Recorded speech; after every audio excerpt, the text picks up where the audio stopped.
Dans un monde professionnel où tout doit aller vite, où le rendement est le roi, d'autres acteurs ont fait leur entrée, comme l'explique Marc Kelly, spécialiste de la prévention des addictions. Alors la cocaïne énormément, donc le cannabis et la cocaïne. L'héroïne un peu moins, mais les deux produits les plus consommés dans l'ordre sont le cannabis. On estime qu'on a à peu près 20% des salariés qui consommeraient du cannabis, on va dire occasionnellement. Donc occasionnellement, c'est 2-3 joints à peu près par semaine, ce qui 2 personnes sur 10, quoi. Et la cocaïne. Des substances qui sont aujourd'hui démocratisées et qui sont bien plus à la portée de la population. Le cannabis, on le trouve partout aujourd'hui, pas simplement que dans les quartiers. On le trouve aujourd'hui dans les entreprises, on le trouve au collège, on le trouve au lycée. On le trouve partout et la cocaïne aussi, c'est un produit qui est de plus en plus répandu de par son accessibilité au niveau du prix. Ça a chuté de prix. Il y a une dizaine d'années à peu près, ça valait 150 €, 1 gramme de cocaïne. Aujourd'hui, sur Montpellier ou à Marseille ou sur Lyon ou sur Paris, on arrive à trouver 1 gramme de cocaïne aujourd'hui à 50, 60 €. Donc c'est un produit qui s'est démocratisé, ça touche tout le monde. Aujourd'hui, c'est pas rare de trouver des gens positifs à la cocaïne sur un chantier.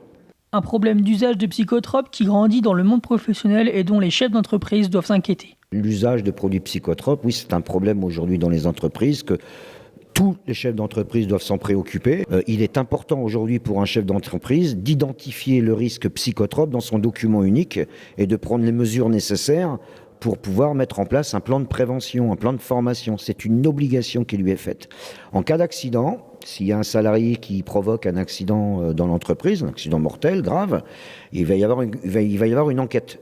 Si le gars il est positif au cannabis, si le salarié qui commet une infraction pénale, celle de consommer du cannabis, provoque un accident, ça reste un accident du travail. Donc la responsabilité de l'entreprise sera engagée. Il sera très compliqué aujourd'hui pour un patron de soutenir qu'il ne pouvait pas être au courant des problèmes de cannabis chez lui. C'est pas possible. Ce n'est plus possible. Mais un problème auquel les entreprises ne sont pas encore prêtes à faire face. C'est pour ça que je suis là. Donc moi, je suis patron d'un centre de formation. Nous sommes spécialisés sur la gestion des risques psychotropes en milieu professionnel. L'entreprise a fait énormément de travail avec tout ce qui est alcool. Donc armée avec l'alcool, oui. Je pense qu'il y a de moins en moins de risques avec l'alcool. Ça existe encore. Mais aujourd'hui, complètement désarmées. Elles sont désarmées, oui, par rapport aux stupéfiants, ça c'est sûr. Mais on a 15 ans de retard. Pour l'égyptologue William Lovenstein, l'important est de prendre conscience que l'addiction est une maladie et qu'il faut en parler afin d'aider les personnes touchées. C'est toute une stratégie, mais avec en effet prendre conscience. Si tout le monde s'en fiche qu'il y ait 130 000 morts par an, on n'arrivera à rien.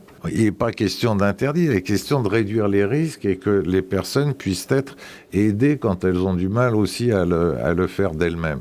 Et après, on sait que les structures existent. On a des médecins généralistes fabuleux en France, on a des psychologues, mais par milliers. Mais tout le monde reste un peu dans son coin, comme s'il fallait cacher tous ces problèmes-là, toutes ces maladies-là, sous le tapis. Donc parlons-en, et les médias, donc vous, avez un rôle fondamental.